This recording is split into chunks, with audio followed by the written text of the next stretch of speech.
বলে তখন তখন চমকে উঠিল সিংহাসন পেলে তখন ধরাতে পড়ে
আপনি কাছেন মহারাজ তবে বুঝতে পেরেছি আপনার কাঁদিবার কারণ প্রিয় পুত্র আমার মহিলাবর তবে আজ পাতাল করিতে হয়ে গেছে মহারাজ তবু চরণে আমি করজোড়ে করি নিবেদন যাও আপনি রামেশ্বরের আমাকে ফিরিয়ে দিন ওই রাম অতি সামান্য মানব নয় আর যিনি রামের উপাধ্যায় সীতা উনি সামান্য মানবী হল মহারাজ রামেশ্বর আমাকে ফিরিয়ে দিন দর্শন আমি যদি আজ রামেশ্বর আমাকে ফিরিয়ে দিই যেন অন্তর্গত স্বর্গের দেবী সকলে হাসিব আর তার থেকে বেশি দিয়ে হাসবে যেন অন্তর্গত অন্যে হাসে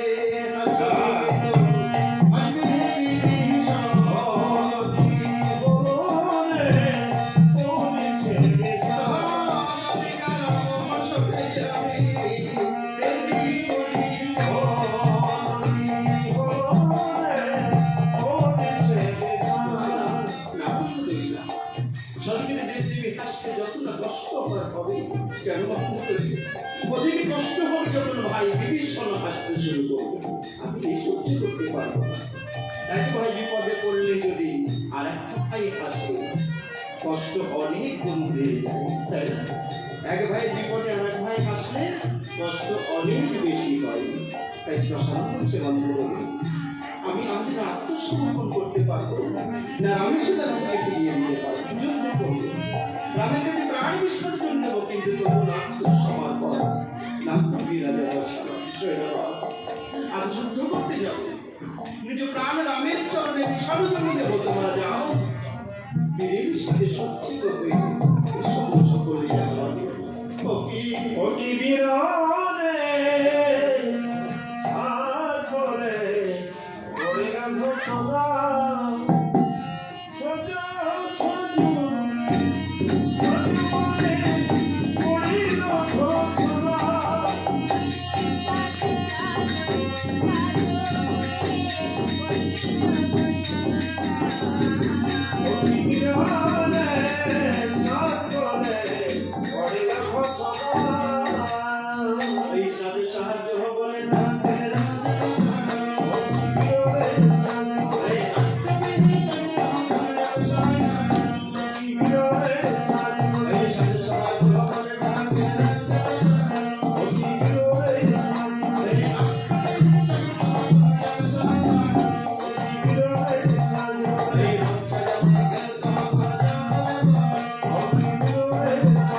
রাজা দশানন যুদ্ধক্ষেত্রে যখন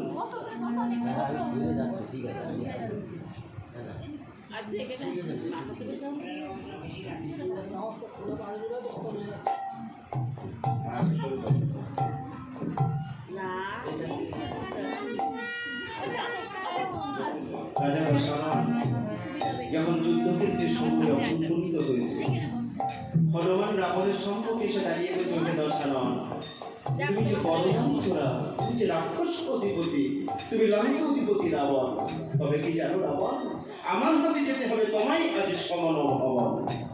সমন ভবন মানে কি? জমের দ্বার। সমন কথার অর্থ হচ্ছে জম, ভবন কথার অর্থ হচ্ছে দুয়ার বা বাড়ি। তা রাজা দশানন যখনই বলেছে, মানে শুনতে পেল যে হনুমান তাকে জমির ঘরে পাঠিয়ে দেবে, শুনে রাবণ সে বার্তা সহ্য করতে পারে। সঙ্গে সঙ্গে হনুমানকে ডেকে বলছে, হে হনুমান, তুমি আমাকে পাঠাবে সমন ভবন, আর জানি ঘরেতে যার লক্ষ্মী বাধা দাঁড়িয়ে থাকে নারায়ণ, সেই রাবণকে হনুমান পাঠাবে সমন ভবন। তবে কলকালে বহরে বানর, রাম লক্ষ্মণ সহ আমি তোমায় পাঠাবো জমির দুয়ার। হনুমান শুনে বলছে, শোনো দশানন, আমাকে তুমি স্পর্শ করতে পারবে, তুমি আমার ভগবানকে কি করে জমির দুয়ারে পাঠাবে? হ্যাঁ, তুমি আমাকেই স্পর্শ করতে পারবে না, কিন্তু আমার ভগবানকে জম দুয়ারে পাঠাবে? এ তো সম্ভব নয়। শোনো দশানন, কে কাকে পাঠাবে সমন ভবন, সবাই করে দান করিবে দর্শন। মহাকৃত্য হে ভক্ত হনুমান, এক লক্ষ্যে রাবণের রথে করিল আরোহণ। আর পর্বত সমান চরচুচি করে হনুমান রাবণে আঘাত করিলেন যখন, চরকে হেদনে কানের রাজা ওই কি বিরলে সান, এই মাঝে মাঝে করিয়া কানো বিরমান, ওই বিরলে সান, এই চরকে হেদনে কানের রাজা ওই কি বিরলে সান, এই কোনে তোজে নাপন মাঝে মাঝে, ওই কি বিরলে সান, এই কোনে তোজে নাপন কানে মাঝে, ওই কি বিরলে সান, এই যে কানো পাইয়া ভগবান জান, ওই কি বিরলে সান। হনুমান শুধু একটু আঘাত করেছে, পর্বতের মতো চড়ুচু করলো, কিন্তু সামান্য একটু হনুমান রাবণকে স্পর্শ করেছে। যেই না হনুমানের স্পর্শ রাবণ অঙ্গ পেয়েছে, সঙ্গে সঙ্গে রথ থেকে নিচে পড়ে রাবণ অচৈতন্য হয়ে গেছে। যেই চৈতন্য ফিরে পেটে সঙ্গে সঙ্গে বলছে, সৈন্যগণ, পর্বতের মতো চড়া মানে মাটির কোন জয়। আরে মেরেছে ওই রাবণ, হনুমান হনুমান মেরেছে, মুখ পড়া হনুমান মেরেছে। আর বলেছে চর মারে নাই, চাকটিটা মেরে। ও, হনুমান বলছে কি, হয়ে দশানন, চট তো নয়, মেরেছি চাপড়। তোমাকে যদি আমি মানিতাম চড়, তুমি পৌঁছে যেতে জমের দুয়ার। সর্বনাশ করেছে। হ্যাঁ, রাবণ একটুখানি হনুমানের স্পর্শ পেয়ে জমের দুয়ারে পৌঁছে যাওয়ার উপক্রম হয়েছিল। তাই মনে মনে চিন্তা করছে, আজ যেখানে ভগবানকে আমি আমার দ্বারে উপনীত করতে পেরেছি, তখন হনুমানের হাতে নয়, ভগবানের চরণেই প্রাণটা বিসর্জন দিতে হবে। কিভাবে তবে? এক এক করে হনুমানকে, সকল সৈন্যগণকে নিয়ে রাবণ তখন ধরাশায়ী করতে শুরু করেছে।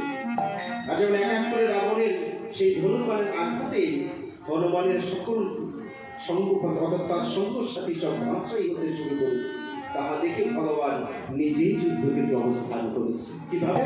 বানে বান নেহে ধরে পাহাড় নেহে যাতা ও কি বিরলে সাজি বলে, তাহা দেখে রানে শ্রীরাম ও কি বিরলে সাজি বলে, রাম ধরা বলে বান্দে রাম ও কি বিরলে সাজি বলে, স্বর্গে বসে থাকে রহন যাতলে বান ও কি বিরলে সাজি বলে, স্বর্গে বসে থাকে রহন যাতলে বান ও কি বিরলে সাজি বলে,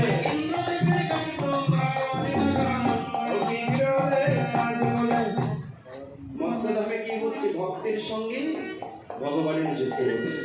ভক্তটাকে লঙ্কাধিপতি রাবণ, আর ভগবান শ্রী আমার রাম নারায়ণ। তাহলে ভক্তের সঙ্গে যখন ভগবানের যুদ্ধ বেঁধে গেছে, রাবণ বসে আছে কোথায়? রথে, আর আমার প্রভু শ্রীরাম মাটিতে। তাহলে ভক্ত রথে বসে যুদ্ধ করছে, আর ভগবান মাটিতে দাঁড়িয়ে যুদ্ধ করছে। এই দৃশ্য দেখে না দেবরাজ ইন্দ্রের কাছে ব্রহ্মা সঙ্গে সঙ্গে দৌড়াতে দৌড়াতে প্রবেশ করেছে।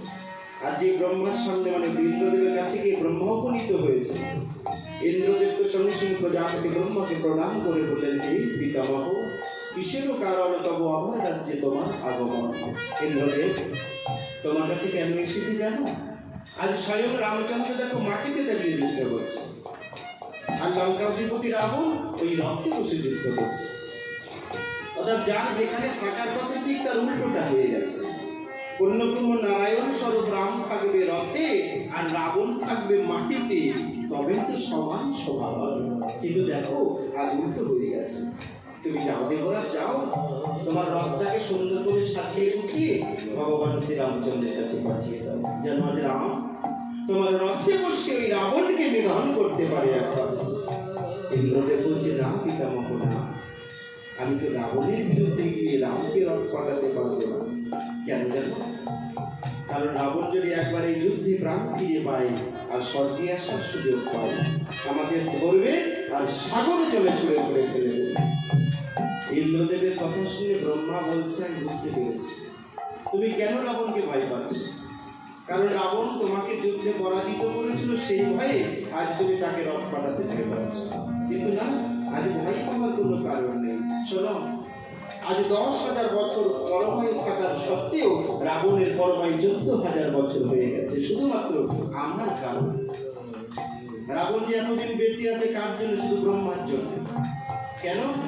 ব্রহ্মা রাবণকে ব্রহ্মবাণ দান করেছিল, আর সেই বাণেই শুধু রাবণ নিধন হবে, অন্য কেউ পারবে না। তাই ব্রহ্মা বলছে, আমি নিজে বলছি তোমাকে, যাও রাবণের বিরুদ্ধে রামকে রথ পাঠাও। আজ অবশ্যই রাবণ হবে নিধন, চিন্তা কিসেরও কারণ। ইন্দ্রদেবের সারথী যার নাম মাতুলি, মাতুলিকে ডেকে যখন ইন্দ্রদেব বলে, তবে যাও, যাও মাতুলি, যাও, আমার রথটাকে সুন্দর করে সাজিয়ে তুমি ভগবানের কাছে পাঠিয়ে দাও, যেন আজ রাম আমার রথে বসেই রাবণকে করে নিধন। সুন্দর করে ফুলে পুষ্পে সাজিয়ে রামচন্দ্রের সামনে রথ নিধন করেছে। ইন্দ্রদেব আশীর্বাদ স্বরূপ দৈববাণী করে বলে দিয়েছে, রাম, তোমার সামনে আমি নিজের রথ করেছি, পেলাম, যাও, যাও, যাও, তবে আমি আজ রাজা রাবণকে করি এসবে নিধন। ইন্দ্রদত্ত মনে করি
চিন্তিত রাবণ ডাক দিয়ে কি বলছে, রইলে কোথায় আমার পঞ্চানন।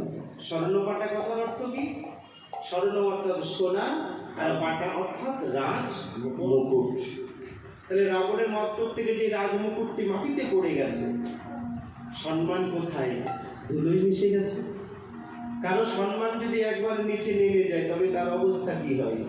সাধারণের সমান হয়ে যায়। তাই যে রাবণের মস্তক থেকে মুকুটটি পড়ে গেছে, সঙ্গে সঙ্গে রাবণ তার ইষ্ট দেবতাকে স্মরণ করেছে। রাবণের ইষ্ট দেবতার নাম কি? হ্যাঁ, ওই যে স্বর্ণপাটা কাটা গেল, চিন্তিত রাবণ ডাক দিয়ে বলে, কোথা তুমি রইলে পঞ্চানন, অর্থাৎ মহাদেব। কিভাবে হরস্তব করলো? হরে স্তব করে তব রাজা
রাবণের কতগুলো মাথা?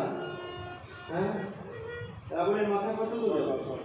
6টা, 12টা, ঠিক কটা? সিরিয়ালের থেকে বলতে সিরিয়াল দেখে যারা দেখে তারা ভালো বলতে পারবে। তা সিরিয়াল কে কে দেখে? যারা সিরিয়াল দেখে তারা ভালো জানে। হ্যাঁ? দশানন অর্থাৎ 10টা মাথা। হ্যাঁ? রাবণের 10টা মাথা ভগবান শ্রীরামচন্দ্র কি করলেন? একটা একটা করে যখন শিরোচ্ছেদ করে দিয়েছে মহাদেবের আশীর্বাদে, আবার কিন্তু সেগুলো জোড়া লেগে গেছে। যখন মহাদেবের আশীর্বাদে সেই মুন্ডগুলি জোড়া লেগে গেল, ভগবান তখন কিন্তু অবাক হলেন, সর্বনাশ, একটা মুন্ডুচ্ছেদ করলে 2টো হয়, আর 9টা শিরোচ্ছেদে 10টা মাথা হয়, তাহলে রাবণ নিধন কেমন সম্ভব হবে? সঙ্গে সঙ্গে তিনি কালচক্র নামক বাণ নিক্ষেপ করেছে, আর মুন্ডুচ্ছেদ নয়, দেহকেই দুভাগ করে দিয়েছে। কিন্তু মহাদেবের আবার আশীর্বাদে অঙ্গটা জোড়া লেগে গেছে। যে রাবণের অঙ্গ পূর্ণ জোড়া লেগে গেল, সঙ্গে সঙ্গে ভগবান বিভীষণকে ডেকে জিজ্ঞাসা করলেন, যে বিভীষণ, একে একে রাবণের দশমণ্ডত করিলাম উচ্ছেদন, আজ না হলো নিধন দেব রাতে দর্শন। তুমি বলো বলো বিভীষণ, হবে কেমন রাবণ বিভীষণ, একমাত্র তুমিই করতে পারবে, বলো বিভীষণ, আমি কেমন হবে রাবণকে করি বলি ধর, বলো বলো বিভীষণ, তুমি তো চারি যুগে অমর, বলো বিভীষণ, একমাত্র সত্য ত্রেতা দাপর কলি, 4টি যুগে 2টো জিনিস অমর, একটা বিভীষণ আর একটা বৃক্ষ। তাহলে আমরা তো সবাই জেনে গেলাম, মানব হচ্ছে বিভীষণ, 4 যুগে অমর, আর বৃক্ষটা তবে কি হতে পারে? কোন গাছ 4 যুগ ধরেই আছে সত্য ত্রেতা দাপর কলি? সব বাড়িতেই প্রায় থাকে, হিন্দু, মুসলিম, জৈন, খ্রিস্টান, পার্সি, বৌদ্ধ, অর্থাৎ যে বাড়িতে জায়গা আছে সেই সব বাড়িতে পাওয়া যায়। এখন শহরের মধ্যে গেলে খুঁজে পাওয়া যাবে। হ্যাঁ, বেশিরভাগ বাড়িতেই গাছটা দেখা যায়। অশ্বত্থ গাছ সব বাড়িতে থাকে না, বাড়িতে 4টে গাছ লাগাতে নেই, বা হলেও কেটে দিতে হয়। 4টে গাছ কি কি? বট গাছ, অশ্বত্থ গাছ, খেজুর গাছ, তেঁতুল গাছ। এই 4টে গাছ বাড়িতে লাগাতে নেই, থাকলেও কেটে দিতে হয়। কি কি গাছ? তেঁতুল গাছ, আর খেজুর গাছ, বট গাছ, অশ্বত্থ গাছ বাড়িতে লাগাবেন না। তবে কোন গাছ হতে পারে যে গাছ 4 যুগ ধরে অমর হয়ে আছে? বিভীষণ তো সব যুগেই ছিল, সত্য ত্রেতা দাপর কলি, কলি যুগে অমর বৃক্ষ তবে কে? ওই কদম ডালে বসে কে বাঁশি বাজায়? কানুবাবু, তাই না? তাহলে এই কদম্ব বৃক্ষ সত্য ত্রেতা দাপর কলি 4 যুগে অমর হয়ে আছে। তাহলে 4 যুগে অমর তুমি বিভীষণ, সত্য কথা বলো, ইয়াতে হবে কেমনে রাবণ নিধন। বিভীষণ বলেন, প্রভু তুমি তো আজ বিপদ থেকে দিলে, আমি যেদিকেই যাই না কেন সেদিকেই তো বিপদ। হে প্রভু রাম, আমি যদি সত্য কথা বলি তবে যে আমাকে খারাপ হতে হবে, আমি যদি মিথ্যা কথা বলি আমাকে ধর্ম খারাপ হতে হবে। তাহলে কোনটা রক্ষা করবো, ধর্ম না দাদার প্রাণ? বড় কোনটা? কারো জীবন বড় না ধর্ম বড়? হ্যাঁ, অনেকে হয়তো বলবে শাস্ত্রের খাতিরে যে ধর্ম বড়, কিন্তু কার্যক্ষেত্রে রক্ষা করতে পারবে না। পারবে? কার্যক্ষেত্রে ধর্ম রক্ষা খুব কঠিন ব্যাপার, কিন্তু বলার সময় খুব সহজ ব্যাপার। ধর্ম অপেক্ষা কর্ম অনেক বড়। কর্ম যদি সঠিক হয়, কথাই আছে, শাস্ত্রী আছে, জন্ম হবে যথাযথা, কর্ম হওয়া চাই ভালো, তাই না? তাহলে কয়লার ঘাটানে কি পাওয়া যায়? কালো কয়লার মধ্যে ছোট্ট হীরের দানা পাওয়া যাচ্ছে, গোবরের মধ্যে পদ্ম ফুল ফুটে উঠেছে। তাহলে জন্ম যেখানেই হোক না কেন, কর্ম যদি ভালো হয় সবাই চিনে নেয়। তাই বিভীষণ যখন বিপদগ্রস্ত অবস্থায় বলছে, প্রভু যদি সত্য বলি তবে ভাতৃহারা বলছি, আর যদি মিথ্যা কথা বলি ধর্মহারা হতে বলছি। তাহলে কি করবো? যাহাই হোক তবে জানি যাক দাদার জীবন, আমি সত্যই করিব বর্ণনা। হ্যাঁ, এই প্রভা রাবণের অন্তঃপুরে আছে রাখা, রাবণের প্রাণঘাতী ব্রহ্মবান। আজ যদি সেবা না করেন প্রভু আপনি করিতে কবে যে সেবা নেই রাজা রাবণ। হনুমান পেয়েছি যখন বাণীর সন্ধান, তবু আজ চিন্তা কিসের কারণ? আমি নিজে যাব, আমি নিজেই সে ব্রহ্মবান করিব আনায়ন। হনুমান, তুমি অত সহজ মনে করলে পারো না। আরে লঙ্কার অন্তঃপুরের রাজপ্রাসাদে পবনের গতি মানে হাওয়া মতো প্রবেশ করতে পারে। আরে তুমি সেখান থেকে কোন রূপে ধারণ করে করবে পান্তি আনায়ন? এটা সত্যি কথা। রাবণের যে রাজপ্রাসাদে তার মধ্যে হাওয়া পর্যন্ত ঢুকতে পারে। তাহলে হনুমান কি করে যায়? লঙ্কাটা হচ্ছে সামান্য লঙ্কা, বুঝা গেল? বড় কিছুর অভাব নেই রাবণের। তবে আরেকটা সমস্যা আছে। সমস্যা? হনুমান আগে একবার লঙ্কাতে গিয়ে লঙ্কা পুড়িয়ে দগ্ধ করে এসেছে। এবার যদি যাই ধরা পড়ে না, দ্বিতীয়বার রিস্ক নেবা বাবা। এবার গিয়ে যদি ধরা পড়ে চিনে ফেলবে না। না, দেখাটা চান্স নিয়ে দেখা তো নেব, কি হয়। কিন্তু না, এই রূপ ধরে যাওয়া যাবে না। নিজের রূপে যদি যাওয়া হয় আর যদি ধরা পড়ি, আগে মুখে আগুন লেগেছিল বা গায়ে আগুন দিয়ে দেবে। আমি এভাবে যাবো না।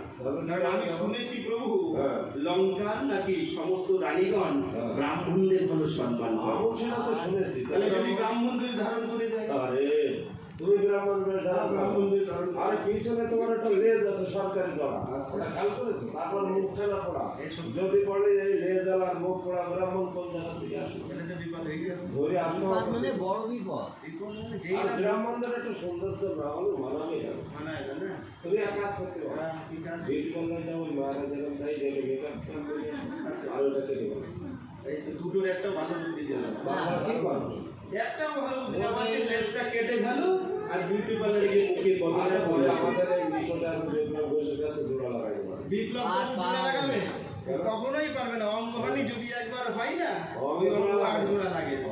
বাবা শোনো, আর ওই যে বিউটি পার্লারে যদি যাই, দিল না হয় মুখটা পরিবর্তন করে, পোড়া মুখটা সুন্দর করে দিল, কিন্তু যখন রাস্তার মধ্যে দিয়ে যাব আর আমার খুঁড়ো যদি বৃষ্টি ঢেকে দেয়, তাহলে আসল করে যাবো। হ্যাঁ, আমার খুঁড়ো যদি গরম দিয়ে বৃষ্টি দেয় না, যাবার সময় ওই নকল ধুইয়ে আসল বেরিয়ে যাবে। মাঝপথে বিপদে পড়তে হয়। আরে বিপদ থেকে মুক্তি পাওয়ার রাস্তা খোঁজো।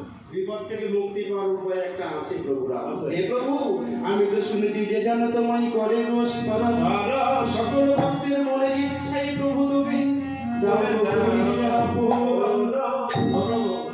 তুমি তো সবার ইচ্ছা পূর্ণ করো, যে তোমায় ডাকে তুমি তার ইচ্ছা পূর্ণ করো। ডাকলে তো হবে না, একটু ডাকার মতন ডাকতে হবে। আমি ডাকবো আমার ছেলে চাকরি দাও, ওখানে ডাক্তার করো, ইঞ্জিনিয়ার করো, এই লোভে ডাকতে যাবো না। বিনা স্বার্থে ডাকবো, তোমার ব্যাপারটা হয়ে যাবে। এটাও সত্যি কথা। স্বার্থ নিয়ে যদি কেউ ভগবানকে ডাকে, ভগবান শুধু লোভ দেখায়, ভগবান ওই ইচ্ছা কিন্তু পূর্ণ হয় না। কিন্তু একটা সমস্যা আছে, কলিযুগে আমরা ভগবানকে কখন ডাকি? বিপদে যখন বিপদে পড়ি। সুখী যখন থাকি তখন কি ভগবানকে ডাকি? হ্যাঁ, সুখের সময় ভগবানকে ডাকার সময় হয় না, কিন্তু বিপদে পড়লেই ভগবান। আর ভগবানের কারাগারে যে বিপদে পড়ি, ভগবান তুমি কি করলে? কি করলে? তোমার এই এত ডাকাডাকি করি তবু বিপদ অর্থাৎ অন্য কেউ করেনি, ভগবানের বিপদটা করিয়েছে। তখন মনে হয় যেন হাতের কাছে যদি তাকে পেতাম না, ঘরের দেয়ালে বেঁধে রেখে দিতাম। হ্যাঁ, কিন্তু সত্য কথা তা নয়। ভগবান বিচার করি সর্বদা সবাইকে সঠিক সময়ে সঠিকভাবে যা দেওয়ার তাই দিয়ে দেয়। তা হনুমান তো আজ স্বার্থের জন্য ভগবানকে ডাকবে, কেন? নিজের দেহ বদন পরিবর্তনের কারণ। তা ভগবান শ্রীরামচন্দ্র বলছে, হনুমান ডাকলেই তো তোমার ইচ্ছা হবে না পূরণ। তোমার লেমুর সম্বরণ বদন পরিবর্তন দুটোর জন্য একটা কাজ তুমি করতে পারো। এক মনে নিষ্ঠার সাথে তুমি তোমার ইষ্ট দেবতাকে স্মরণ করো, দেখি যদি ডাকার মতো হয় ইচ্ছা পূর্ণ করে দাও।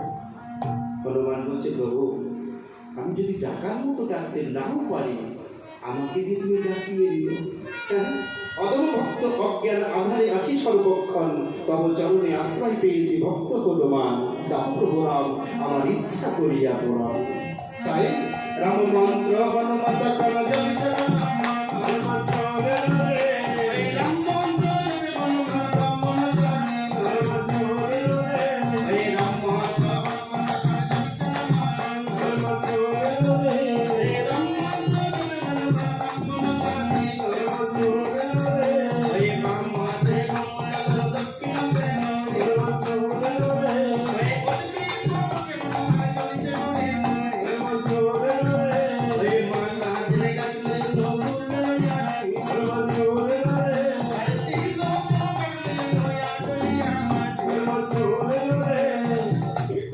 রামের নাম স্মরণ করে ভক্ত হনুমান ব্রাহ্মণ রূপ ধারণ করেছে। আমরা তিলক সেবা করি কি দিয়ে? চন্দন বা তিলক মাটি দিয়ে। হনুমান কি দিয়ে করেছে? আঠালিয়া মাটি দিয়ে। আমরা তুলসী মালা গলায় দিই, হনুমান কিসের মালা গলায় দিয়েছে? কুলের আঠি দিয়ে। অর্থাৎ মালা যে গাঁথিল হলো কুলেরও আঠি, আর তিলকও কাটিল হলো দিয়ে আটলিয়া মাটি। বড় তাহলে শুনুন, হ্যাঁ বড় ব্রাহ্মণ, হ্যাঁ এটা সত্য, তো গোছাতে যাচ্ছে, গোসাই হয়ে যাচ্ছে না। তো যাই হোক, হনুমান ব্রাহ্মণ বেশ ধারণ করেছে। প্রভু শ্রীরামচন্দ্র বলছে, হনুমান সুন্দর সেজে চোখে দগ্গ ব্রাহ্মণ, তবে যাও লঙ্কায় করো তুমি গমন। প্রভু শ্রী চরণ প্রণামী ভক্ত হনুমান, এক লম্ফ দিয়ে তথা হতে কোথায় উপনীত? লঙ্কার দ্বারে। এক লম্ফে যে হনুমান দ্বারে গিয়ে উপনীত হয়েছে, দেখে দুটো দারোয়ান উপাসে দাঁড়িয়ে আছে। তাহলে এই তো প্রকৃত ব্রাহ্মণ না সেজে গেছে ব্রাহ্মণ। ধরা পড়ার একটা ভয় আছে। দেখবেন যারা সব সময় সত্য কথা বলে, কোনো সময় যদি মিথ্যা বলতে চাই, হয় বদন পরিবর্তন হয়ে যায়, না তো ঠোঁটটা কাঁপতে থাকে, আর না তো চোখ কান লাল লাল হয়ে যায়। যে সবসময় সত্য কথা বলে, একবার মিথ্যা বলতে গেলেই চোখে মুখে ধরা খেয়ে যায়। আর যে সর্বদা মিথ্যা বলে, তার কাছে কোনো ব্যাপারই নয়। হনুমান তো মিথ্যা বলে না, সদাই সত্য কথা বলে। কিন্তু যে তারে দারোয়ান দেখে যে ভয় এসে যে এখন গুটি সুটি হয়ে যাচ্ছে, সর্বনাশ করছে। তারেতে দারোয়ান যদি ধরা পড়ি, গাইতে দেবে আগুন, তখন কি করবো? উপায় রাবণ রাজার জয় দিতে হবে। জয় মহারাজ রাবণের জয়, মহারাজ রাবণের জয়। শোনো, পূর্বেই শুনে ফেললে যে তোমরা যা ভাই হোক বলেছো। আমি দাঁড়েতে তোমাদের দারোয়ান দেখে ভেবেছিলাম তোমরা রাবণের ভালো চাও, কিন্তু আমি বলছি জয় হোক, তোমরা বলছো যা ভাই হোক। কেন? আরো ছোট মশাই, আপনাকে তো নতুন দেখছে, নতুন দেখছো।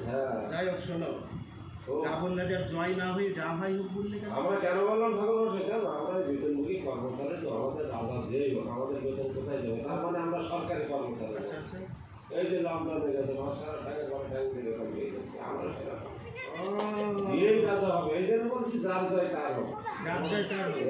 যে যেমন কর্ম করবে তার সঙ্গে ফল হবে। আচ্ছা আচ্ছা, মানে তোমরা হচ্ছে রাজ কর্মচারী, হ্যাঁ, রাজা যেই হোক না কেন, বেতন তোমাদের মাইনে। আচ্ছা, তারপরে তোমাদের রাবণের প্রতি একটু ক্ষোভ আছে না? আছে না, অত্যাচারিত। শোনো, তোমরা তার মানে কর্মে বিশ্বাস, যেমন কর্ম তেমন এমন ধরনের মানুষ তোমরা দিয়েছো। তা শোনো, তোমাদের মনের সঙ্গে আমার মনের হাতে ভালো মিল। ভালো কথা বুঝতে পারি। আমরা এই যে দুজন দাঁড়ি, এই দাঁড় দিয়ে আপনার মতন ব্রাহ্মণ কত যায়, কত আসে, কিন্তু আপনার মতন এত ব্রাহ্মণ আমরা কখনো দেখি। আপনাকে দেখে মনে হচ্ছে লঙ্কাপুরি। আপনার মতন ভক্তের ইচ্ছা যেটা হবে সেটাই তো মনে হয়, তাই বলতে চাই। শোনো, আমি কেন এসেছি জানো? একটু রানী মন্দোদরীর সঙ্গে সাক্ষাৎ করবো। ও যা হবে, ওই একটা সমস্যা। তো অনুমতি পাওয়া যাবে না? অনুমতি পাওয়া যাবে, তা আপনি কিছু হন নাকি? তোমাদের মহারাজ রাবণের আমি গুরুদেব হই, তোমাদের রাজার গুরুদেব হই। এখনো যায় আমরা এসব বললাম, কিছু বলবো না না, বলা বলি অপেক্ষা করুন। রানীমার কাছে আদেশ নিয়ে আসি। রানীমা, তাহলে বেতজ্ঞ ব্রাহ্মণ আপনাদের মহারাজের ভিতরে আমার তারা কিন্তু নিয়ে এসো। ঠাকুর যায় খাওয়া গেল অনুমতি? মানে আপনি তো গুরুদেব মানুষ, এই জন্য আদেশ দিয়েছে। হ্যাঁ কেন দাড়িগণ? তবে আমি তো বৃদ্ধ বয়স্ক ব্রাহ্মণ, এই তো দেখে বোঝা যাচ্ছে। চোখেও কম দেখি, কানেও কম শুনি। ঠাকুর কত বছর বয়স হয়ে গেছে? আমার বয়স হয়েছে 9699 বছর চলছে। এ বাবা, গাছ ফলা নেই তাতে বয়স। কেন 10,000 বছর পরমায়ু সত্য দেখতে তা যুগে আছে, তাহলে আমার তো এখনো হয়নি 10,000। হ্যাঁ, আমাদের বলে যুগে মাত্র 60 চলে গেছে। কলি যুগে 60 কেন হবে না? ত্রেতা যুগে মানুষের পরমায়ু 10,000 ছিল, তারপরে 1000 হলো, কলিতে 100 হলো, এখন কলির থেকে আরো নিচে নেমে মানুষের 60 হয়ে গেল। তার কারণ আছে, মানে কারণ ছাড়া মধ্যকলি কিছু পার হয় না। হয়ে গেছে, হ্যাঁ, যখন 100 মধ্যকলি গড় শেষ। ছিল হ্যাঁ, তখন মধ্যকলি, বেশ। এখন আরো কমতে কমতে আসছে। কিন্তু আসলে কলিযুগের পরমায়ু কত আর হয়েছে কত? এই যে কলিযুগ, এই কলিযুগের সমগ্র পরমায়ু হচ্ছে 4,32,000 বছর। কলিযুগের পরমায়ু 4,32,000 বছর, কিন্তু হলো কতটা? মাত্র এই 5,000 সবে বছর। শুরু হয়েছে, তাই এই অবস্থা। 4,32,000-এর মধ্যে হয়েছে মাত্র 5,200 বছর। এখানেই অনেক কিছু ঘটে গেছে।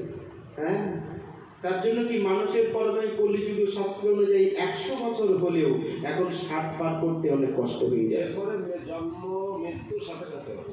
সাথে সাথে এবারে লাস্টের দিকে সে। সেটা লাস্টের দিকে। আচ্ছা, যাক, ঠাকুর শোনো, হয়। তবে আমি এসেছি যখন দাঁড়াতে রানীর সাথে সাক্ষাৎ করব, হ্যাঁ। তোমরা একজন আগে থাকবেন, একজন পেছনে থাকবে। আয় হবে ঠাকুর বাড়ি। ঠিক যেখানে থাকবে রানী মন্দোদরী, সেখানেই আমাকে নিয়ে যাবে। হ্যাঁ আপনার বলা বলা লাগবে না তো? তবে কিভাবে? অগ্রতে একজন, পশ্চাতে একজন, মধ্যতে ব্রাহ্মণ। হ্যাঁ। রানী মন্দোদরীর সম্মুখে গিয়ে যখন ব্রাহ্মণ দিল তার সারাসার আনন্দিত মনে আসন দিল তাহার সকল রানীগণ। রানীগণ। সব রানী মিলিত হয়ে আনন্দিত হয়ে ব্রাহ্মণকে আসন দিয়েছে বসবার জন্য। কেন? ব্রাহ্মণ বেদজ্ঞ ব্রাহ্মণ বলে কথা, তার কাছ থেকে অনেক কিছু জানতে পারবে। রাবণের জয় হবে না, কার মেয়ে কখন বিয়ে হবে, কোন রাজার কখন কি হবে। রানীগণ কি করেছে? সঙ্গে সঙ্গে আসনে বসতে দিয়ে ব্রাহ্মণের চরণ যুগল জড়িয়ে ধরেছে। রানী মন্দোদরী বলছে, হে ব্রাহ্মণ, বলো দেখি, বলো দেখি তোমার কি নাম, কোথায় তোমার ধাম, আর কি বা আমার লঙ্কায় আসার কারণ। হ্যাঁ, বলো ঠাকুর মশাই। ব্রাহ্মণ রূপে বলে মান বলছে, রানীগণ শোনো, তবে আমি নিজ পরিচয় করিব বললাম। আমার নাম কি জানো? আমার নাম হচ্ছে রামদাস ঠাকুর। বাবা, পিতার নাম কি? পিতার নাম হচ্ছে পবন দেব ঠাকুর। বাবা, ঠাকুর বংশ আরে প্রণাম ঠাকুর মশাই, প্রণাম। আগমন কি হতো? আগমন তবে শোনো করি বলো না। বলো। মহারাজ রাবণের সাথে রামচন্দ্রের বেঁধেছে ঘোরতর রণ। রাম ঘরের শত্রু বিভীষণেই আশ্রয় নিল যে প্রভু শ্রীরামের ওই চরণ। রাম বিভীষণই আমারই আশার নইব সেই কারণ। আমি কেন এসেছি জানো? আমি এসেছি রাজা রাবণ আমাকে পাঠিয়েছে বলে। রাবণ। হ্যাঁ, রাবণ রাজার যেই না প্রাণ সংশয় হয়ে গেছে, সঙ্গে সঙ্গে লঙ্কায় আমাকে পাঠিয়েছে। কিসের জন্য জানো? রাবণের নাকি প্রাণঘাতী ব্রহ্মবাণ লঙ্কায় আছে গোপনীয় জায়গায় স্থান। বলো দেখি রানীগণ, কোথায় সেই প্রাণঘাতী রাবণের ব্রহ্মবাণ? আজ পুজো করতে হবে, অন্য জায়গায় সরিয়ে রাখতে হবে। যদি ঠাকুর বলে ঠাকুর মশাই। ঠাকুর মশাই, হ্যাঁ, আপনি অন্য কথা বলুন, আমাদের কাছে কোনো মানকান নেই। ঘন্টা নেই। না, আপনি আরে অন্য ও তো কথা বলুন। পুলিশের সম্পদ, ও ঠাকুর মশাই। ঠাকুর মশাই, আমরা 300-400 টাকা 500 টাকা খরচা করে হাত দেখাই, আপনি বাড়ি করে এসেছেন, এখন আর আসলে যার কাছে যা দরকার নেই, আপনি একটু হাত সাথ দেখে দেন। গণনা করো করবো। শোনো রানীগণ, নইতো আমি দেশে ব্রাহ্মণ, তবে আপনি কি আমি কিন্তু বেদজ্ঞ ব্রাহ্মণ। আপনার আপনি বিয়া দোষ ব্রাহ্মণ? কটু কথা রানীগণ, যদি ভাষা ঠিক নয় অভিশাপ করবে। কাজটা করবে। আমরা অভিশপ্ত হয়ে রয়েছি। এমনি কত পাপ করেছি, অন্যায় করেছি। বললাম আমি বেদজ্ঞ ব্রাহ্মণ। ও, আমরা একটু ও। নারী জাতি তো, মেয়ে ছেলে, আমরা কানে বেশি। ও ঠাকুর মশাই, আপনি কি বেদের আগে আগে চলে? একদম ঠিক ধরেছ। হ্যাঁ। শোনো, আমি যদি এখানে এখন খড়ি পেতে গণনা করি, কোথায় কে কোন জিনিস লুকিয়ে রেখেছো, ও, কার মনের মধ্যে কি ঘুটুর ঘুটুর হচ্ছে, ও। সব কিন্তু বলে দিতে পারবো। ঠিক ঠাকুর আর মশাই। যদি আমি বলে দিই, হ্যাঁ, তাহলে তোমাদের কিন্তু অমঙ্গল হয়ে যেতে পারে। না না না, অমঙ্গল চাইনি। কিন্তু যদি তোমরা স্বইচ্ছায় আমাকে বানের কথা বলে দাও, হ্যাঁ, তাহলে তোমাদের সকলের মঙ্গল করে যাবে। মঙ্গল হবে তো? মঙ্গল মানে মহামঙ্গল হবে। দেখো বলবে বাড়ি তুমি বলে দাও, না, আমি খড়ি পেতে গণনা করে বের করে নেবো। বাড়ি তুমি বলে দাও। বলে দিলে তো স্বামী এরা। শোনো, তোমাকেই বিয়ে করেছে, শুধু তোমার স্বামী। আর 10,000 আমাদের সব জোর করে ধরে নিয়ে এসছে, তাহলে আমাদের কাছে আসামি। তাহলে তোমরা সবাই বলছো বলে দিলে। হ্যাঁ সবাই বলছি বলে দাও। রাবণের কতজন স্ত্রী? 10,000। একজন। ওরে বাবা। এর মধ্যে প্রাণের থেকে অধিক প্রিয় কে রাবণের কাছে? রানী মন্দোদরী। তাকেই বিয়ে করেছে। শুধু তাকে বিয়ে করেছিল আর সব জোর করে করে হরণ করা। তাহলে হরণ করলে কি স্বামী হওয়া যায়? আসামি। সবার কাছে আসামি হয়ে যাচ্ছে। দেখো বলবে, তোমরা বলবে নাকি বলবে না? হ্যাঁ বলতে হবে। আরে বললে তো তাহলে তোমরা বলতেছো মরে মরুক, হ্যাঁ স্বামী বলুন। স্বামী বলুন। দুই চারটে পরে ধরে দেবো। হ্যাঁ। সিরিয়ালের যে শোনো, এখন কিন্তু ওই মোবাইল নেটের যুগ আর সিরিয়ালের যুগ। ও দুই চারটে আমার পরে ধরে দেবো। সিরিয়ালে আমরা দেখছো তো না? রাগ করতে পারি না, আমাদের অসুবিধা বান নেই। আছে। বান আছে এই না? যে স্তম্ভ। হ্যাঁ, সিরিয়ালে দেখা যাচ্ছে একটা স্বামী গেলে আর একটা স্বামী পাওয়া যাচ্ছে। ওরে বাবা। তাহলে স্বামী যায় যাক, এই প্রাণ বেঁচে থাকলে স্বামী খুঁজে পাওয়া যাবে। ওই দেখার জন্য তো চোখ নাক কান সব আমাদের অন্ধ হয়ে গেছে। তাও হয়ে যাচ্ছে কারণ, হ্যাঁ, যারা মন্দোদরী বলে দিলে শোনো ব্রাহ্মণ, ওই যে ফটিক স্তম্ভ দেখা যায় ওর মধ্যেই লুকায়িত ব্রহ্মবান। রানী মহল্লের এটা করে আমি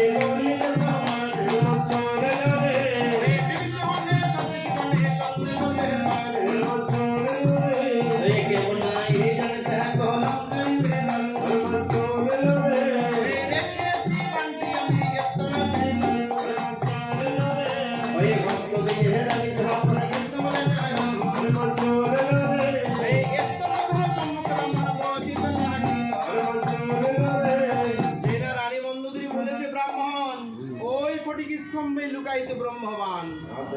আর দেরি করেনি হনুমান, বানের সন্ধান পাওয়া মাত্রেই বানের সামনে বসে পড়েছে। বলছে শোনো রানীগণ, হ্যাঁ বলো। আমি তো ব্রাহ্মণ, ব্রাহ্মণ। তাই পুজো করতে গেলে আগে দেহ মন পবিত্র করতে হয়, অর্থাৎ আচমন। ও তাহলে দেহ মন পবিত্র আচমনের জন্য কি প্রয়োজন? গঙ্গা জল বাংলাবাড়ি ওটা না, আপনার ওই কুমন্ডলে চলে না না, এ জলে যদি পুজো করে দেহ মন পবিত্র করে দিলে আমার মঙ্গল হবে, আমাদের হবে না। তোমাদের হবে। ওটাকে ভারতে পারি না। এটা গঙ্গা বাড়ি, কিন্তু এই বাড়ি দিয়ে আমি দেহ পবিত্র করলে আমার মঙ্গল তাহলে হবে। আমাদের এখন কি করতে হবে? তোমাদের মঙ্গলের কারণ হ্যাঁ। নিজ নিজ গৃহ থেকে সবাই গঙ্গা বাড়ি করিবে আনায়ন। আচ্ছা তবে আর একটা কথা স্মরণে রাখতে হবে, গঙ্গা বাড়ি এনে দিয়ে দিয়ে? আবার সবাই নিজের নিজের গৃহে প্রবেশ করবে। কারণটা কি? কারণ বুঝতে পারলে না? না, না। আর এই পুজোটা কি পুজো? বান পুজো। বান পুজো। তাহলে বানটা কাদের সম্পদ? পুরুষের? পুরুষের সম্পদ। বান পুজোর সময় যদি নারী জাতির সামনে থাকে তাহলে ঘোর অমঙ্গল। ওরে বাবা, লক্ষ্মী, সরস্বতী, মনসা, দুর্গা সব পুজোর নাম কত শুনেছি। পুজোর নাম শুনেছি। বান পুজোর নাম শুনবে কেমন করে? বানটা তো পুরুষের সম্পদ। আর এই ব্রহ্মবান শুধু রাবণেরই ছিল, আর তো কারো ছিল না। ওটার মানে আমরা থাকি অমঙ্গল হবে। থাকলে ঘোর অমঙ্গলের ভয় আছে। আচ্ছা, ঠাকুর মশাই ব্রাহ্মণ তো, আবার কিটা বললো বেড়ার লোক। ঠাকুর মশাই আপনি করুন, আমরা গৃহে যাচ্ছি। শোনো রানীগণ, তোমাদেরকে সরে যেতে বলেছে মঙ্গলের কারণ। আচ্ছা। দেখ, গঙ্গা বাড়ি এনে দিয়ে যেন কেউ ছলনা করে সামনে দাঁড়িয়ে থেকে। ওটা বলবে না। হ্যাঁ? সত্যি আমাদের অমঙ্গল হবে না তো? মঙ্গলের জন্যই তো বান পুজো করছি। আচ্ছা আচ্ছা করুন, হ্যাঁ? তবে ব্রাহ্মণ রূপী হনুমান কেন রানীগণকে সরিয়ে দিল তখন?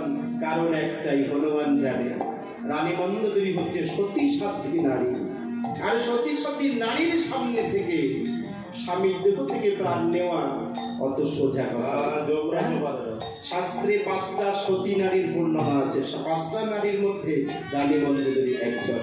তাই ব্রাহ্মণ রূপে হনুমান ছলনার দ্বারা রানীগণকে সরিয়ে দিল তখন। কিভাবে? বাড়ি আনতে রানী গহন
ছিল ব্রহ্মবান, সজোরে আঘাত করেছে, সঙ্গে সঙ্গে স্তম্ভ ভেঙে বান দৃশ্যমান হয়েছে।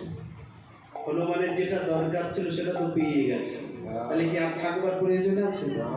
দেখবেন যারা স্বার্থান্বেষী হয়, স্বার্থ পুরালেই সঙ্গে সঙ্গে চলে যায়, আর সেখানে দাঁড়ায় না।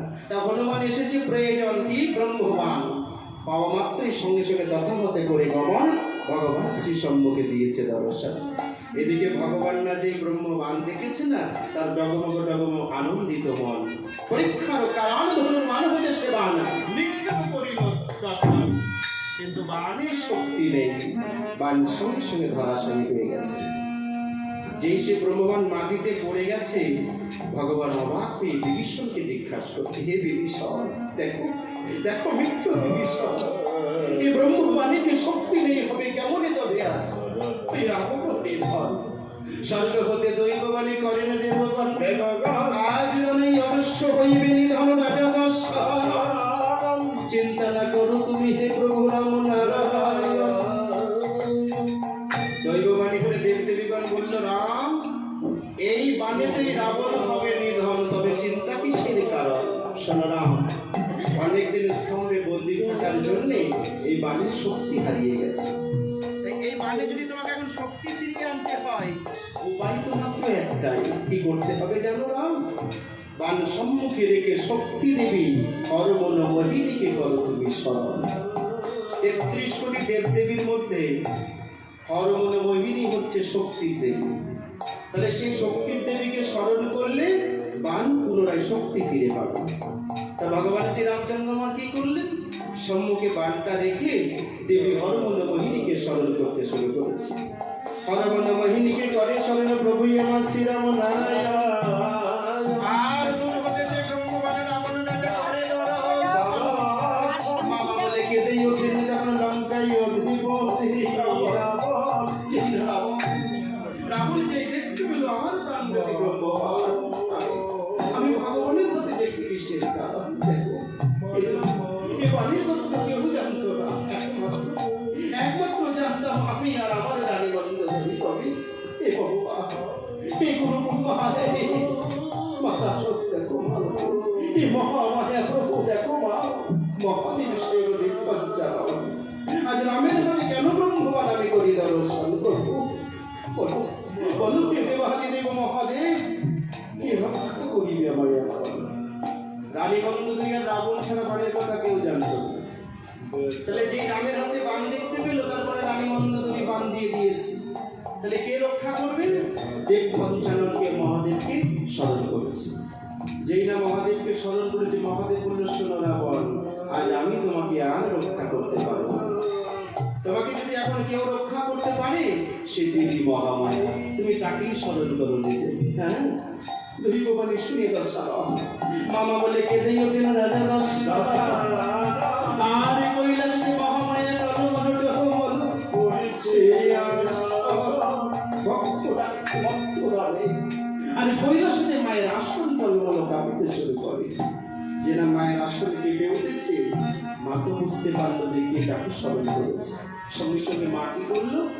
মহাদেবের কাছে গিয়ে করজোড়ে করুণায় বিনয় করছে, দেখো দেবাদেবী, আজ ভক্ত দশানন আমাকে মামা বলে স্মরণ করেছে, দাও প্রভু আমাকে অনুমতি দাও, আমি ভক্তকে রক্ষা করতে যাই। মহাদেব বলছে, দেবী শান্ত হও, তুমি যদি আজ রাবণকে রক্ষা করতে যাও, কি হবে জানো দেবী? ৩৩ কোটি দেবদেবী সবার বিধান তোমাকে লঙ্ঘন করে তবে যেতে হবে। মহামায়া বলছে, কেন আমি ভক্ত রক্ষা করতে গেলে কেন সবার বিধান লঙ্ঘন হবে? বলছো দেবী, আজ সবাই কি চাই জানো? সর্বদেবী দেবী চাই হোক রাজা রাবণ নিধন। যদি তুমি তাকে রক্ষা করতে যাও, হবে যে তোমার বিধান লঙ্ঘন। অর্থাৎ সবাই চাইছে রাবণ নিধন হোক, তুমি রক্ষা করতে গেলে সবার বিধান ভঙ্গ হয়ে যাবে। দেবতাই চাইছে না? মহামায়া তখন ক্ষিপ্ত হয়ে বলছে, দেব তোমরা নিজেরাই নিজেদের বিধান রাখতে পারো না, আমাকে বিধান শিখতে হবে। আচ্ছা দেব বলো দেখি, ঘরে ঘরে যদি স্বামী স্ত্রীর ঝগড়া বাঁধে, কিছু বাদ যায়, আর যদি মাঝখানে 30% না থাকে, একেবারে গড়গড়া যার যার যত তথ্য আছে গোপনে সব ফাঁস হয়ে যায়। হ্যাঁ, কৈলাসে কেউ নেই দেবী মহামায়া মহাদেব ছাড়া। মহামায়া বলছে, শোনো, যে নিজের দোষ নিজে ঢাকতে অন্যের দোষ খোঁজে, সে দোষে আমার কিছু যায় না আসে। অতএব তুমি যে রাবণকে নিজে বর দিয়েছিল, অমরত্ব বর দিয়েছিল, রাবণের যখন এক এক করে রামচন্দ্র মুন্ডুচ্ছেদ করলো, কে বাঁচিয়েছে? তুমি নিজে বাঁচাতে গিয়েছিলে।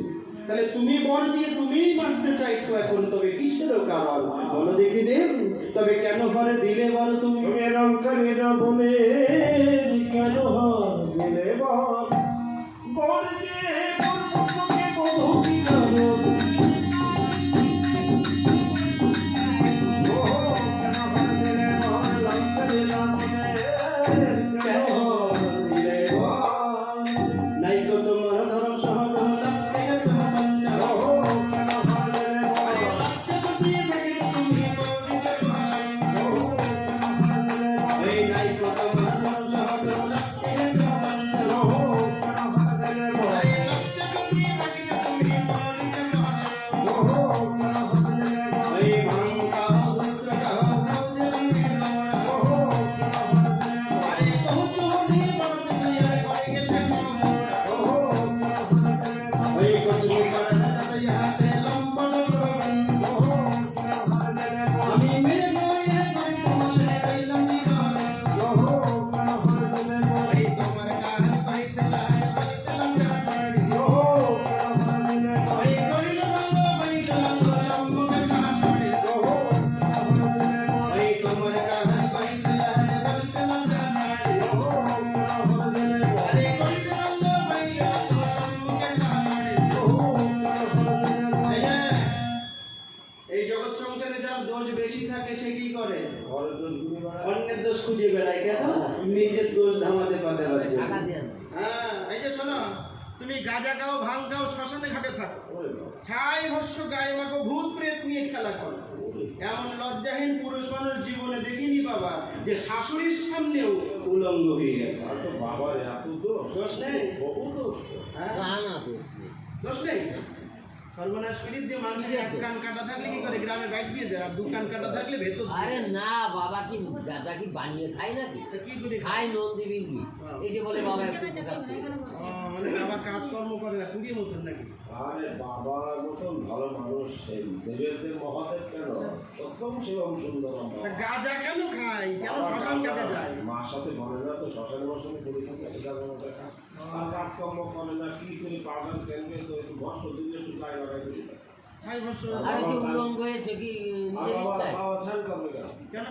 আরে বাবা, বাবার মাথায় সে আমাদের 36 সাইজ হবে, আর বাবার মাথায় রয়েছে 72 সাইজের কল গঙ্গা দেবী রয়েছে বাবার মানে বাবার মাথায় গঙ্গা বাঁধা। আর একটা ধারা আছে না? আচ্ছা, একটা ধারণা গঙ্গা চান করে তাহলে বাবা স্নান করে না কেন, মাথায় গঙ্গা বাঁধা? হ্যাঁ। ও, তাহলে বাবার দোষ নেই? আমি বাকেট চাল পরে বাবা কাপড় চোপড় কেনার পাশে কোথায় পাবো তাহলে গার্মেন্টস ওরা তো বাকেট চাল শেষ হতো থেকে চাল জড়াই করি থাকো। আচ্ছা, আচ্ছা। আর বাবা যে উলঙ্গ হয়েছিল তো বাবার ইচ্ছাই না, কার ওই ইচ্ছায়? নারদের। ওই বিয়ের দিন রাত্রে নারদ পেটা চক্রান্ত করে বাবার এই সর্বনাশ, দাঁড়া দাঁড়া দাঁড়া, ওই নামে দোষ থাকে। ওই নামে ওই নাম বলতে যেই না, নাম আরে এখন তো বলতে ওই পাসপোর্ট ইন্টারন্যাশনাল পাসপোর্ট আছে না ওদের স্বর্গমস্ত পাতাল সমাচার করে পাসপোর্ট নারদ দিয়ে দিয়েছে দেবর্ষি, দেবঋষি অর্থাৎ দেবঋষি দেবর্ষির একমাত্র স্বর্গ মর্ত পাতাল অবাধ বিচরণ সর্বত্র।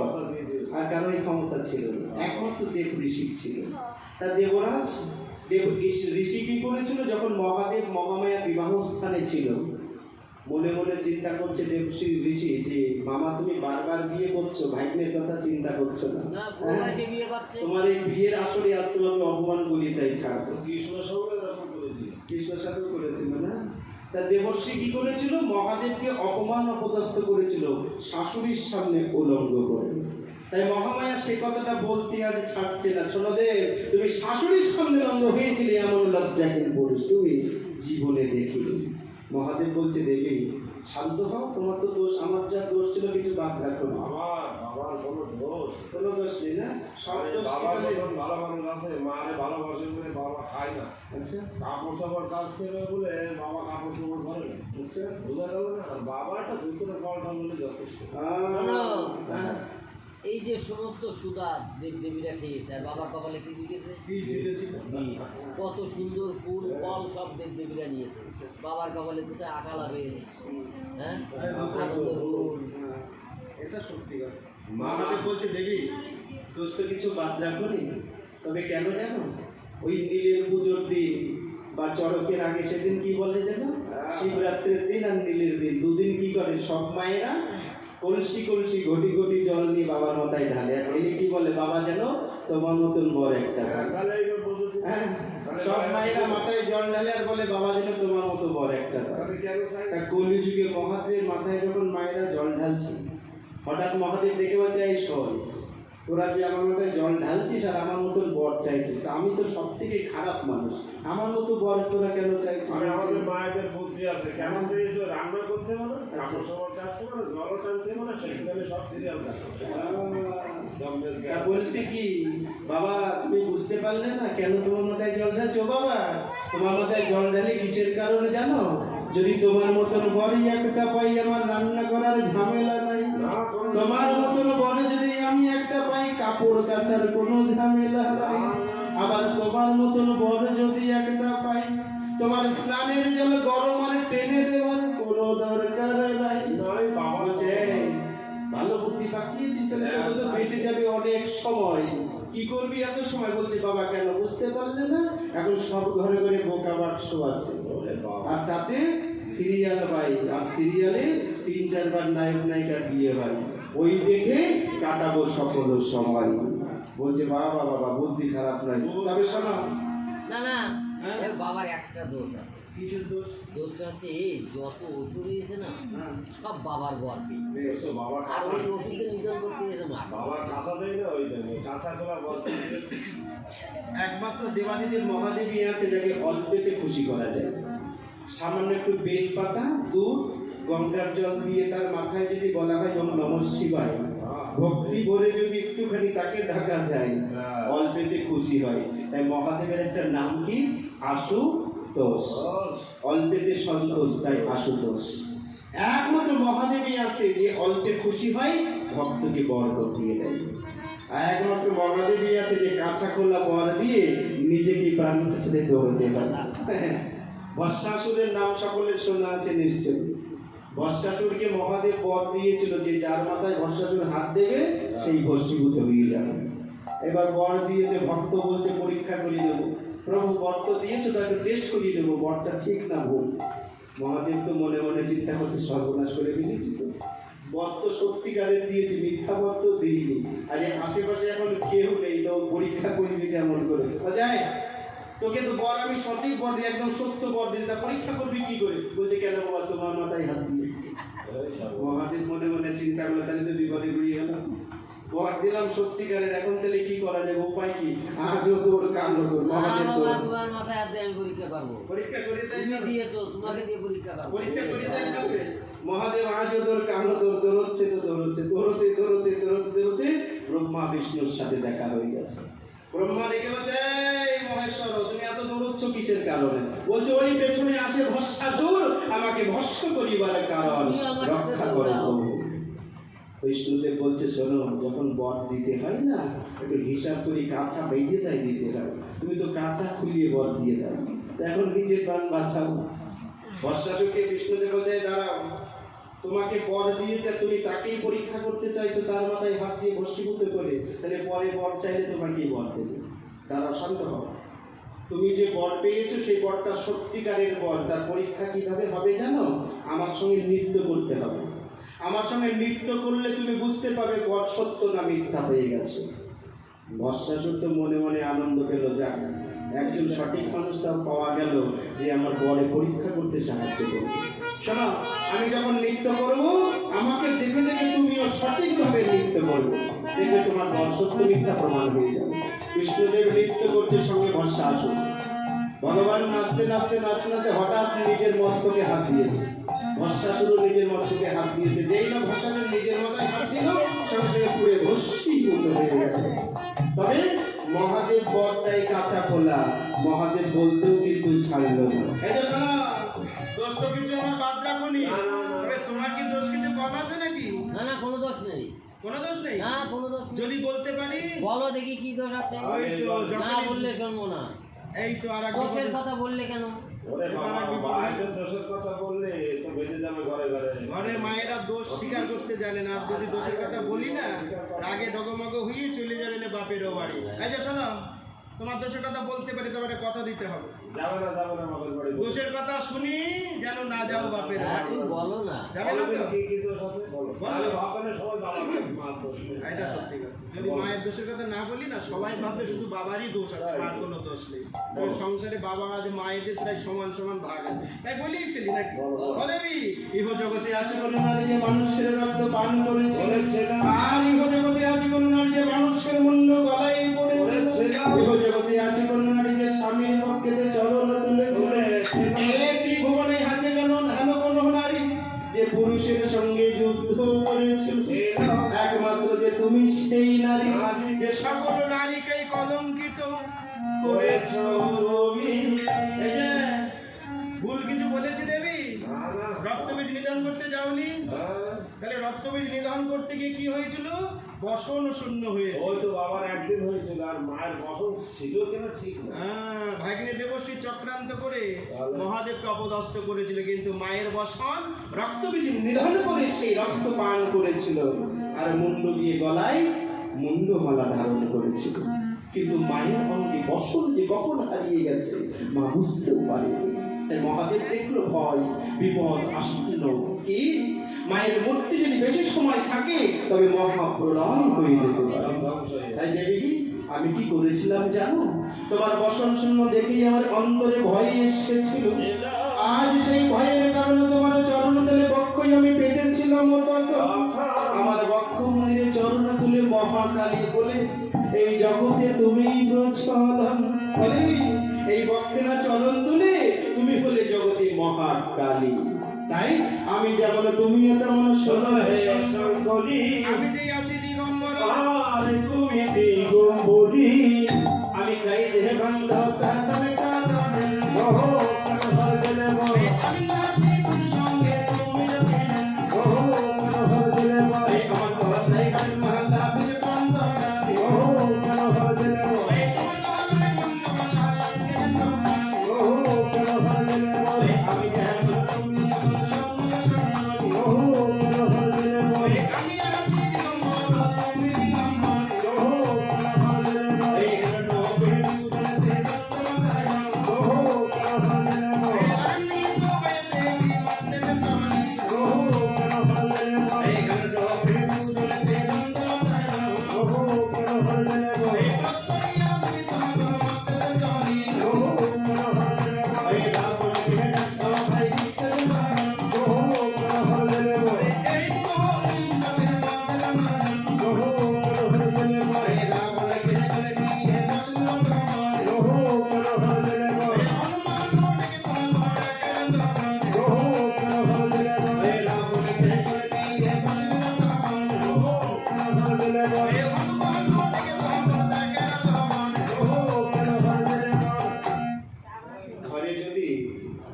স্বামী স্ত্রীর ঝগড়া বাঁধে আর মায়ের যদি দোষটা বেশি ধরা পড়ে স্বীকার করে না না, মায়ের একটা দোষ আছে।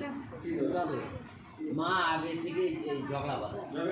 হ্যাঁ, আর মায়ের পেটে কথা থাকে কথা থাকে না, না থাকার তো কারণ না। ওই যে মায়ের গলায় একটা হাড় কম আছে। প্রত্যেক মায়ের একটা করে হাড় কম। কোথায় কোনটি হাড়?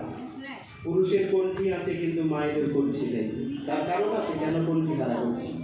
মহাদেব মহামায়ার ঝগড়া তখন তুমুল আকার ধারণ করে যেই না মা বুঝতে পারলো তার দোষ বেশি হয়ে যাচ্ছে। কিন্তু সংসার জগতে কোনো মা নিজের দোষ স্বীকার করে না। করে এই এলাকার সব মায়েরা হয়তো নিজের দোষ স্বীকার করে, কিন্তু অন্যান্য জায়গায় যেয়ে দেখেছি কেউ দোষ স্বীকার করে না। যেই না বুঝতে পারে মায়ের দোষ বেশি হয়ে যাচ্ছে, মা কি করে? তিনটে দেবীকে স্মরণ করে, গঙ্গা যমুনা সরস্বতী। অর্থাৎ চোখের জল নাকের জল মুখের জল সমান হয়ে যায়। আর মা দোষ স্বীকার না করে কি বলে? ওগো আমি বলে শুধু তোমার সংসার করি, অন্য যদি কোনো মেয়ে হতো না তোমার মুখে ধামা ভেসে যেত পাপেরও বাড়ি। তাই না? মায়েরা দোষ স্বীকার করে না, যখন বাবাকে হারাতে এই কথাটাই সঙ্গে সঙ্গে চলে যায়। মহামায়া কিন্তু তার ব্যতিক্রম নয়। মহামায়া থেকেই এই জগতের সব মায়েদের শেখা হয়েছে। তাই মহামায়া রাবণ মহাদেবের সঙ্গে যুদ্ধ করে মত্তধামে উপনীত হয়েছে, আর রাবণকে ধরে নিয়ে বসে আছে। দূর হতে হনুমান বলে প্রভু শুনো শুনো হে রাম নারায়ণ। ওই যে ভাঙর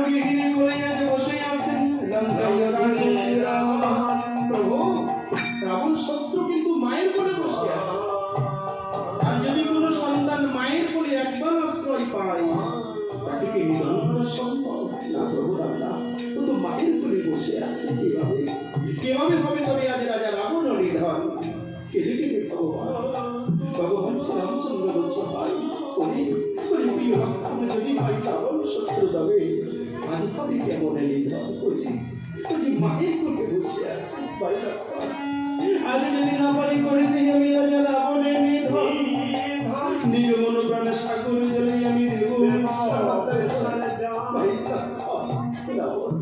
শত্রু কিন্তু মায়ের কোলে বসে আছে আমি কেমন তুমি রাবণকে করিব আজ নিধন ব্রহ্মা বুঝতে পারলেন ভগবান বিপদে পড়ে গেছে অর্থাৎ মহামায়া দেবী দুর্গা রাবণকে কোলে নিয়ে বসে আছে তাহলে মায়ের কোলে সন্তান যদি একবার বসতে পারে যত বড় বীর হোক না কেন মায়ের কোল থেকে টেনে সন্তানকে কেউ আঘাত করতে পারে কারো সাধ্য নেই তাই ব্রহ্মা বুঝতে পারলো আজ তবে রাবণকে নিধন যদি করতে হয় মহামায়াকে সন্তুষ্ট করতে হবে ব্রাহ্মণ রূপ করি ধারণ ব্রহ্মা দিল দর্শন ভগবান শ্রীরাম সম্মুখে এসে পরিচিত করে বলছো রাম তুমি কাঁদছো কিন্তু কেন কাঁদছো রাম তুমি ব্রহ্ম এসেছো তবে বলতে পারো আমি কিভাবে কেমন সহজ রাবণকে করতে পারিনি বিধানকর্তা ব্রহ্মা বলতে শোনো উপায় একটা আছে যদি পারো করিতে তুমি দেবী দুর্গার এই অকাল অবধান রাবণকে পরিত্যাগ করে মহামায়া তোমায় দেবী দর্শন ভগবান বলছে না না আমি তো পারবো না কেন জানো আমি যে বংশে জন্ম নিয়েছি আমার বংশে কোনোদিন কেউ অকালে দেবীর পুজো করে তাহলে আমি কেন বিধান করি বললাম রামের কোন বংশে জন্ম হয়েছে রামচন্দ্রের জন্ম হচ্ছে সূর্য বংশে আর সূর্য বংশে কোনোদিন কোনো সন্তান বা কোনো রাজন কোনো দেবদেবীর অকাল পুজো করে তাহলে ভগবান রামচন্দ্র কেন তার বিধান লঙ্ঘন করবে ব্রহ্মা বুঝতে পারলো রাম তো সত্য একদম সঠিক কথা বলেছে সূর্য বংশে কেউ না করেছে কোনোদিন অকাল অবধান তবে রাম কেন বিধান করিবে লঙ্ঘন নিজ রূপ করিয়া ধারণ ব্রহ্মা বলে শুনে শুনে হে প্রভু তুমি রাম তুমি নারায়ণ আমি যে ব্রহ্মা আমি বিধান করতে তোমায় দিলাম বিধান করো দেবী দুর্গার অকালে বধন আশ্বের শারদ শুক্ল পক্ষে প্রতিবার যোগেতে করিবে তুমি ষষ্ঠীতে ঘর স্থাপন নবমী পর্যন্ত করবে দেবী দুর্গার এই অকালে আগে চোখে গেলে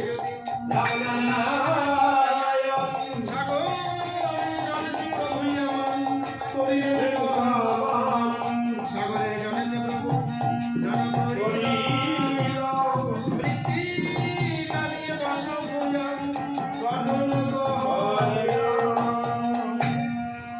মৃত্তিকায় দশভুজা মূর্তি প্রভু করিয়ে নেবে গঠন বিধানকর্তা ব্রহ্মার কাছে করজুরি করে নিবেদন বন্ধুরা ব্রহ্মা দেবী দুর্গার মূর্তি তো আমি করেছি গঠন তবে তাও পুজোর কি আছে বিধান করো বর্ণন ব্রহ্মা বলছে রাম দেবী দুর্গার যে পুজো করবে কোথায় পাবে তুমি পুজোর সকল উপকরণ রাম তোমাকে কি করতে হবে জানো এই লঙ্কায় যত মুনি ঋষিগণ আছে সকলের দ্বারে দ্বারে তোমাকে এখন দীক্ষা গ্রহণ করতে হবে তোমাকে সবাই যে যা দেবে ভিক্ষার স্বরূপ গ্রহণ করে তুমি পুজোর উপকরণ জোগাড় করে নেবে তবে কি আছে রাম নামে এসেছে তাই দানের প্রচলন রাম নামে দান করলে ভগবান শ্রীচরণে পৌঁছে যায় সকল ভক্তের ইচ্ছা হয় পূরণ তাই ভক্ত শেখর যতজন আছেন সকলের কাছে যাবেন সবাই রাম নামে দান করবেন ভগবানের আশীর্বাদ লাভ করতে পারবেন গাথরে গাথরে রাম নামে ভগবান দেবে কঠিন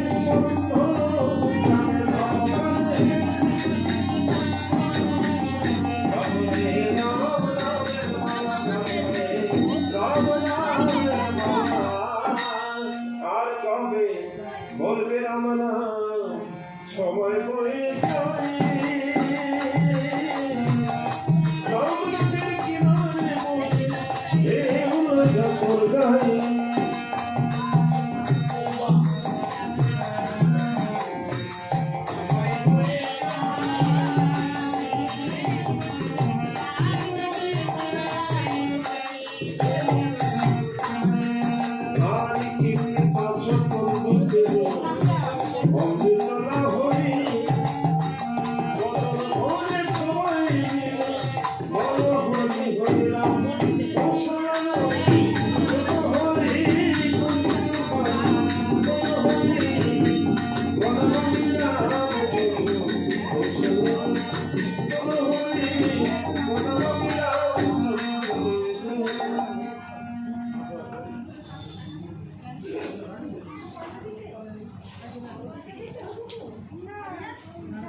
ভগবান শ্রীরাম নামে আপনারা সকলেই যেটা দান করেছেন, যারা দান করবেন মনস্থির করে আছেন, ভগবান যেন সকলের দানে সাদরে গ্রহণ করে, সকল ভক্তের মনোবাসনা যেন পূর্ণ হয়, সকল ভক্তের কর্মময় জীবন, সংসারের জীবন যেন হয় সুখময়। ভগবান শ্রীচরণে প্রার্থনা জানাই।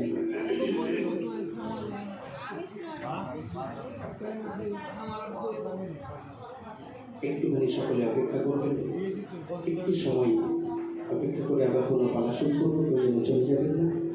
সকলে রাম নাম পরিপূর্ণ শুনে প্রসাদ নিয়ে তবে যাবেন, একটু সকলে অপেক্ষা করবেন।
চা বসিয়েছে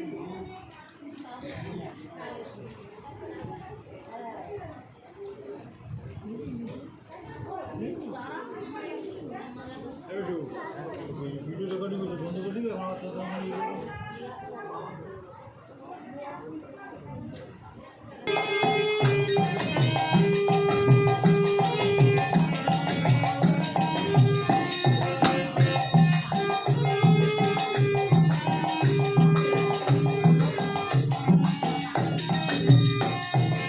Thank you.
হ্যাঁ গুছিয়ে দিচ্ছি।